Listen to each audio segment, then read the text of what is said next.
Assalamualaikum warahmatullahi wabarakatuh. Kita dari kelompok 3 yaitu ingin membahas tentang akuntansi laporan keuangan dengan tema yang diambil yaitu Yayasan Pendidikan. Di sini saya akan menerangkan dan beberapa teman saya. Yang pertama ada Andi Veska, kemudian ada Salma Haura, kemudian ada Egita Nurfadila, terus ada Siva Diana Putri, terus ada saya sendiri, Pradana Yudhistia, kemudian ada Febritia Ayu Wayuni. Kemudian materi pertama akan dibacakan oleh Andi Veska.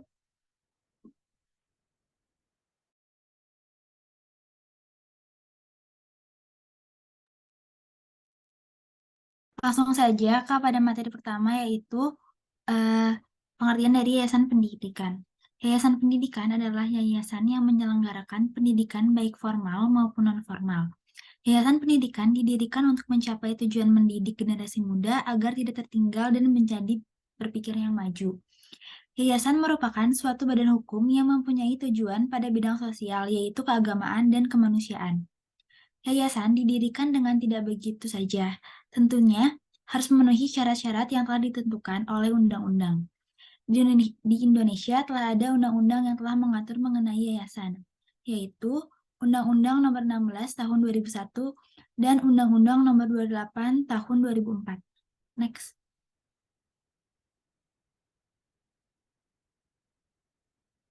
Selanjutnya ada hal penting pada laporan keuangan organisasi nirlaba. Ini terbagi tiga, yaitu yang pertama, laporan keuangan berguna dalam memberikan informasi debit dan kredit. Yang kedua, informasi yang disebutkan dalam laporan keuangan yaitu ada total jumlah dan aktiva, menyertai kewajiban dan aktiva bersih organisasi, perubahan yang mempengaruhi transaksi atau situasi lain yang berpotensi mengubah nilai dan sifat aktiva bersih organisasi. Yang ketiga yaitu jenis serta jumlah arus kas masuk dan keluar dalam satu periode. Selanjutnya, pemberian laporan keuangan menjadi referensi dalam nilai organisasi. Terbagi menjadi dua, yaitu mempercayai jasa kegiatan organisasi dan terstruktur dalam mengelola operasional organisasi. Selanjutnya.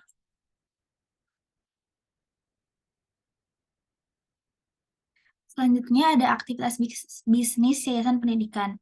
Terbagi menjadi 4. Yang pertama itu mengelola biaya pendaftaran penerimaan siswa baru. Yang kedua, penyewaan fasilitas yayasan pendidikan. Yang ketiga, melakukan penggalangan dana. Dan yang keempat, menyelenggarakan seminar atau workshop. Selanjutnya.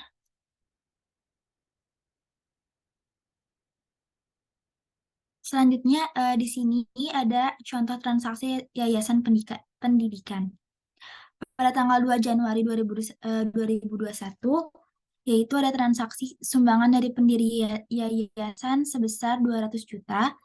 Pada tanggal 14 Januari 2021, yaitu ada transaksi piutang sebesar 20 juta. Selanjutnya ada tanggal 17 Januari, ada transaksi biaya transportasi senilai 7 juta. Selanjutnya transaksi pada tanggal 31 Januari 2021 yaitu biaya gaji senilai 10 juta. Selanjutnya ada transaksi 1 Februari yaitu pembayaran piutang sebesar 20 juta. Selanjutnya transaksi pada tanggal 5 Februari yaitu aset tetap pada kendaraan senilai 48 juta. Lalu tanggal 10 Februari ada transaksi biaya dibayar di muka senilai 12 juta. Lalu ada transaksi tanggal 15 Februari yaitu investasi jangka pendek senilai 60 juta. Lalu pada tanggal 28 Februari ada 3 transaksi yaitu beban depresiasi senilai 1 juta, beban sewa senilai 1 juta, dan piutang bagi hasil senilai 250.000. Dan slide selanjutnya akan disampaikan oleh Salma Haura. Selanjutnya ada jurnal transaksi pada tanggal 2 Januari 2021. Jurnalnya bank pada sumbangan dari pendiri yayasan sebesar 200 juta. Tanggal 14 Januari 2021, piutang pada bank sebesar 20 juta. Pada tanggal 17 Januari 2021, biaya transportasi pada bank sebesar 7 juta. Dan pada tanggal 31 Januari 2021, biaya gaji pada bank senilai 10 juta. Next. Lalu selanjutnya, pada tanggal 1 Februari 2021, bank pada piutang sebesar 20 juta. Tanggal 5 Februari 2021, aset tetap pada kendaraan pada bank sebesar 48 juta. Tanggal 10 Februari 2021, biaya dibayar di muka sewa pada bank sebesar 12 juta. Pada tanggal 15 Februari 2021, investasi jangka pendek sukuk pada bank 60 juta. Next.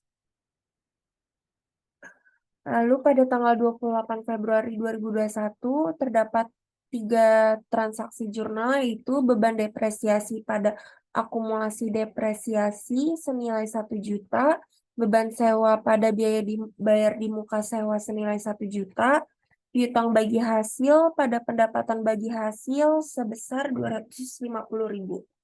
Next.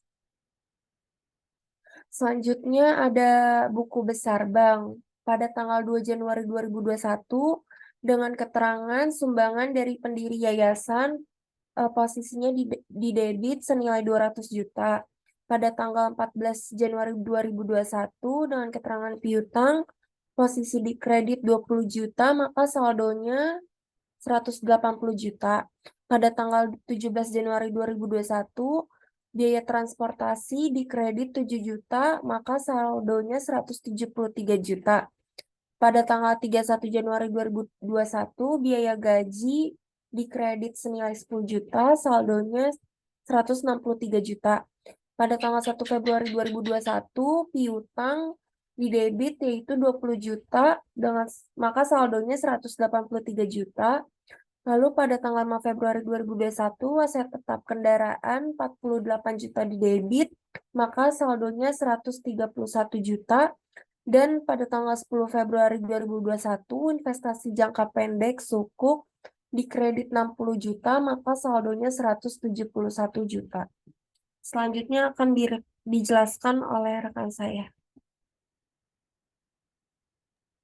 Selanjutnya, buku besar sumbangan dari pendiri yayasan, yaitu pada tanggal 2 Januari tahun 2021, dengan keterangan bank pada kredit, sehingga saldonya menjadi 200 juta. Selanjutnya, ada buku besar piutang dengan 2 transaksi pada tanggal 14 Januari 2021, dengan keterangan bank dimasukkan pada debit senilai 20 juta, lalu saldonya menjadi 20 juta. Lalu pada tanggal 1 Februari 2021, dengan keterangan bank dimasukkan pada kredit dengan saldo 0.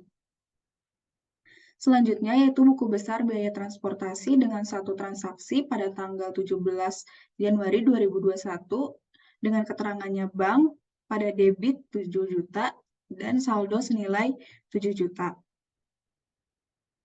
Selanjutnya, buku besar biaya gaji dengan 1 transaksi pada tanggal 31 Januari tahun 2021 dengan keterangan bank pada debit senilai 10 juta dan saldo 10 juta. Lalu, buku besar aset tetap pada kendaraan dengan 1 transaksi pada tanggal 5 Februari tahun 2021 dengan keterangan bank di debit 48 juta dan saldo 48 juta. Selanjutnya akan dijelaskan oleh Syifa Diana. Selanjutnya di sini ada buku besar biaya dibayar di muka sewa pada tanggal 10 Februari 2021 dengan keterangan bank di debit 12 juta dengan saldo 12 juta. Lalu yang kedua ada tanggal 28 Februari 2021 dengan keterangan beban sewa di kredit 1 juta, saldonya menjadi 11 juta. Next. Lalu selanjutnya ada buku besar investasi jangka pendek sukuk pada tanggal 15 Februari 2021 dengan keterangan bank pada debit 60 juta dengan saldo 60 juta. Next. Selanjutnya ada buku besar beban depresiasi pada tanggal 28 Februari 2021 dengan keterangan akumulasi depresiasi di debit 1 juta dengan saldo 1 juta. Next. Selanjutnya akan dibacakan oleh Pradana.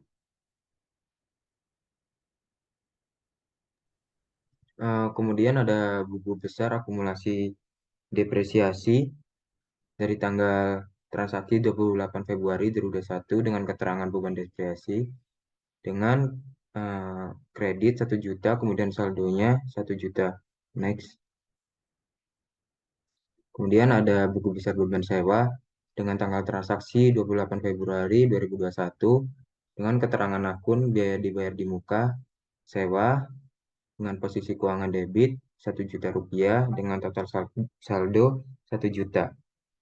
Next. Kemudian ada buku besar piutang bagi hasil dengan tanggal transaksi 28 Februari 2021 dengan keterangan akun pendapatan bagi hasil pada posisi debit 250.000 dengan total saldo 250.000 rupiah. Next. Kemudian ada buku besar pendapatan bagi hasil tanggal 28 Februari 2021 keterangan piutang bagi hasil dengan kredit 250.000 dengan total saldo 250.000. Kemudian lanjut ke neraca saldo, yaitu merupakan hasil dari buku besar yang telah dilakukan. Keterangan akun pertama ada kas dan bank dengan posisi keuangannya di debit dengan 63.250.000. Kemudian ada akun investasi jangka pendek dengan posisi keuangan di debit 60 juta rupiah. Kemudian ada piutang usaha, piutang lain-lain, dan persediaan yang tidak ada angkanya. Kemudian biaya dibayar di muka dengan posisi keuangan di debit yaitu 11 juta rupiah. Next. Kemudian ada aset tetap kendaraan dengan posisi keuangan di debit dengan hasil 48 juta. Kemudian ada akumulasi depresiasi, kredit 1 juta. Kemudian utang usaha, biaya masih harus dibayar 0. Kemudian ada modal saham 200 juta, penjualan 0. Kemudian pendapat keuangan di kredit 250.000. Next. Kemudian ada beban pokok penjualan 0 juga, terus ada beban gaji di debit 10 juta, kemudian ada beban transportasi 1 juta rupiah, kemudian ada beban depresiasi di debit 1 juta, beban sewa di debit juga 1 juta, kemudian beban asuransi 0. Kemudian total yang didapatkan di debit yaitu senilai 201.250.000, kemudian di kredit 201.250.000 dengan kesimpulan debit dan kredit balance. Next, selanjutnya akan dilanjutkan oleh Febritia Ayu. Oke, selanjutnya di sini ada laporan aktivitas dari Yayasan Integrasi periode 28 Februari 2021 dalam rupiah. Nah, di sini ada pendapatan sumbangan yaitu sebesar 200 juta. Lalu selanjutnya ada beban operasional. Nah, di sini beban operasional terdiri dari beban gaji yaitu sebesar 10 juta. Next.